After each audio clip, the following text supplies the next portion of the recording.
हमारे साथ मौजूद हैं भाजपा के लोकसभा यूपी के सह प्रभारी संजीव चौरसिया जी। उनसे कुछ मुद्दों पर बात कर लेते हैं। संजीव जी, सबसे जो पहला सवाल है वो ये है कि कानपुर लोकसभा सीट से एक नए प्रत्याशी को यहाँ पर टिकट दिया गया। क्या इसका सबसे बड़ा कारण ये था कि बहुत समय से जो भाजपा कानपुर के अंदर आपसी खींचतान की बातें सामने आती रही हैं, हालांकि आपकी पार्टी हमेशा नकारती भी रही है लेकिन आती रही हैं बातें, जग जाहिर हैं, तो क्या यही एक सबसे बड़ा कारण था कि एक नए प्रत्याशी को टिकट दिया गया? पार्टी के जो निर्णय होंगे मंथन करके हुए होंगे, वो प्रांत और केंद्र के सबके मंथन से ही परिणाम निकला होगा। अगर हम बात करें कानपुर सीट की, तो यहाँ पर तकरीबन 5 लाख के आसपास सामान्य वर्ग के वोट हैं और तकरीबन 30 साल बाद यहाँ पर कांग्रेस ने एक ब्राह्मण प्रत्याशी को टिकट दिया है। तो कितनी आप चुनौती इस मामले में देखते हैं बीजेपी और जो प्रत्याशी है उसके बीच?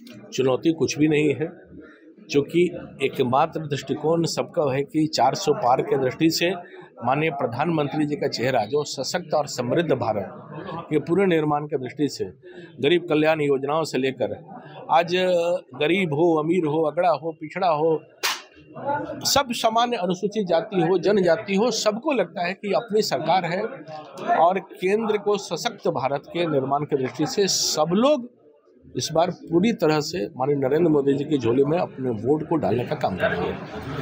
अरविंद केजरीवाल को लेकर पूरा विपक्ष एकजुट हो गया है, कल महारैली भी हुई थी, इस पे क्या कहना है? अरविंद केजरीवाल की जो रैली जो हुई है रामलीला मैदान में, वो रैली केवल एक प्रांत की दृष्टि से हुआ, पर उस रैली का लाभ जितने भ्रष्टाचार में डूबे लोग थे उठाने का काम किया। तो माननीय प्रधानमंत्री जी ने साफ कहा है कि एक एक हिसाब देना पड़ेगा, भ्रष्टाचार में सम्मिलित जो लोग हैं सबको जवाब देना पड़ेगा, भ्रष्टाचारियों को बचाओ वो उनका नारा है और हम लोग भ्रष्टाचारियों को हटाओ ये हम लोग का नारा है। तो जितने भ्रष्टाचारी थे वो कल उस मंच पर दिखाई दिए।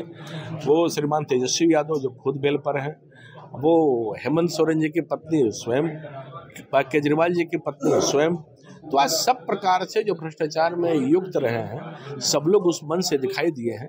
ये संदेश देश की जनता देख रहे हैं कि वो लोग केवल भ्रष्टाचारी लोग जो सम्मिलित थे वही लोग एकत्रित थे। कल यूपी में पहले पीडीए आती है, फिर पीडीएम आती है, इंडी गठबंधन आ ही चुका है। आप यूपी के प्रभारी हैं, किस तरह से देखते हैं इसको?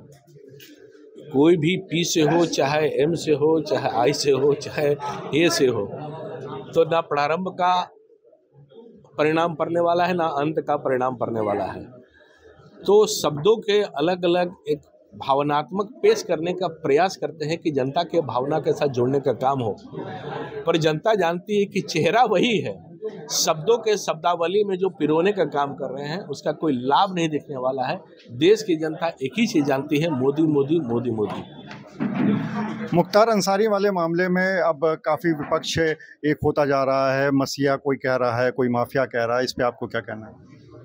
आज तो सब सामने विषय आ गया है कि न्याय सबके समक्ष है।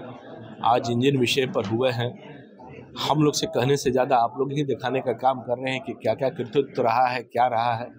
तो स्वाभाविक रूप से जो हुआ है उसके बारे में क्या बोलना, बस आज ये समझने की आवश्यकता है कि जिस परिणाम के साथ जो घटनाएं का परिणति जिस प्रकार से अलग अलग प्रकार से हुआ है, तो आज जो उन्होंने करने का काम किया वो समाज देख रही है, समाज ये जान रही है कि क्या व्यक्ति था। आज विपक्ष के केवल वोट के राजनीति के लिए भी वैसे तत्व को पूजने का काम कर रही है, तो समाज समय आने पर पूछने का भी काम करेगी। आप यूपी के सह प्रभारी हैं, एक आखिरी सवाल है, पेच रायबरेली और अमेठी में काहे को फंस गया है? वहाँ पर क्या इंतजार हो रहा है कि पहले गांधी परिवार की तरफ से कोई आ जाए, उसके बाद सब समय पे हो जाएगा? बस समय का इंतजार कीजिए, सकारात्मक कुछ अच्छा ही दिखाई देगा आपको। तो आप थे संजीव चौरसिया जी जो अमेठी और रायबरेली सीट पे कहते हैं कि समय का इंतजार करिए, और इसके साथ ही साथ उन्होंने ये कहा कि अरविंद केजरीवाल के साथ एक मंच पे इतने सारे लोग जो इकट्ठा हुए थे वो सबके सब भ्रष्टाचारी हैं, ऐसा उनका आरोप है। कैमरामैन अनिल के साथ अनुराग अग्रवाल, TV9 कानपुर।